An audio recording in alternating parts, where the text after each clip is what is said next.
So great to be here tonight. Thank you so much, Anne, for those incredibly kind words. You always make it so difficult to follow you. I will correct one thing or add one thing to what you said. You know who I am. You know what my incredible title is. But the thing I also want to add is that it is a privilege to be the clinical director at Myra's Kids Foundation.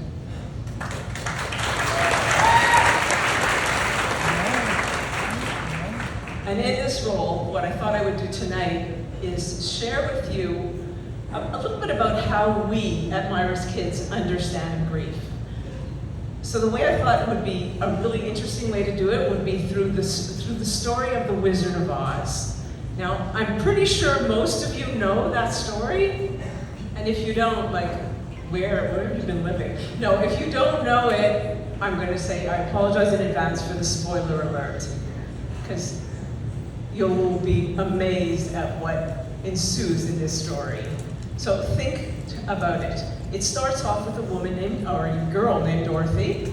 She's a regular kid living her life in Kansas, and then all of a sudden, by no fault of her own, this tornado comes up, pulls her up, whisks her around, and drops her in a completely different land, the land of Oz. And it's strange, and it's weird, and all she wants to do is go home. Well, that's kind of what happens when a death occurs. It takes the person by storm, it whirls them around, and then drops them somewhere that might look the same, but it certainly doesn't feel the same. It's strange, it's uncomfortable, and like Dorothy, all they want to do is go home. So here we are, Dorothy's in Oz. Who does she meet? Well, first she meets the Munchkins. For me, the Munchkins represent all the incredible volunteers at Myra's Kids Foundation. They're cute, they're friendly, and all they want to do is help. And then Dorothy meets, wait for it,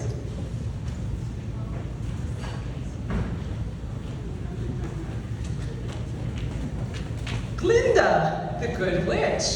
And Glinda talks to Dorothy and says, hey, how can I help you? Because that's what Glinda does. She says, what do you need? She listens to understand what Dorothy needs, and Dorothy explains that she wants to go home, and Glinda says, hey, I know what you need to do. You need to go take a journey down the Yellow Brick Road to the Emerald City, where you can meet up with the wizard. So Dorothy sets off on her way, I guess I can put this down, gets off on her way, and she starts on her journey. And as you can recall from the story, she meets a really interesting cast of characters. The first one she meets is the Scarecrow. That's the guy who doesn't seem to have a brain. Well, when somebody loses someone that they love, it's a very confusing time. There's actually something called brain fog.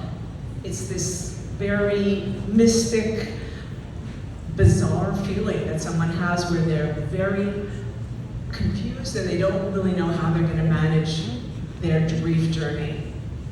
Then she meets the Tin Man. The Tin Man doesn't have a heart. The Tin Man represents that profound sadness that reverberates within one's body when they have a death in their family. And then she comes across the Lion. As you may recall, the lion lacks courage. Well, I'm not sure if all of you know this, but for those of you who don't, grief can feel a lot like fear. And what happens when you're scared is that your nervous system becomes dysregulated and your fight, flight, or freeze response kicks in. And that's kind of what a bereaved person experiences, is that tremendous fear. How am I going to do this? Now, despite all this, Dorothy makes it to the Emerald City, where she meets the wizard.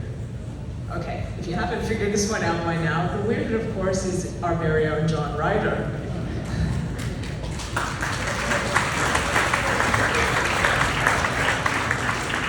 He's the man behind the Iron Curtain that ensures that every child has what they need to heal And of course, after you heard it many times before, that no child will grieve alone. But what we do at Myra's Kids Foundation is we help the children understand that in order to achieve their goals, they must confront the Wicked Witch. The Wicked Witch represents all the pain and discomfort and the emotions that are felt when somebody you love dies. So through our programs, our activities, our support, and our care, Dorothy finds that she can have the fog lift, the broken heart. It may have a piece that's broken, but there's another part of her heart that still can love, and that she doesn't have to grieve and face her fears alone. And in so doing, she learns probably the most vital lesson of all, that she always had the ability to heal her grief. She just needed Myra's Kids Foundation in order to believe it. And I want to say that it's because of all of you and your support that all the bereaved children and their families can find their way home. And so for that, I thank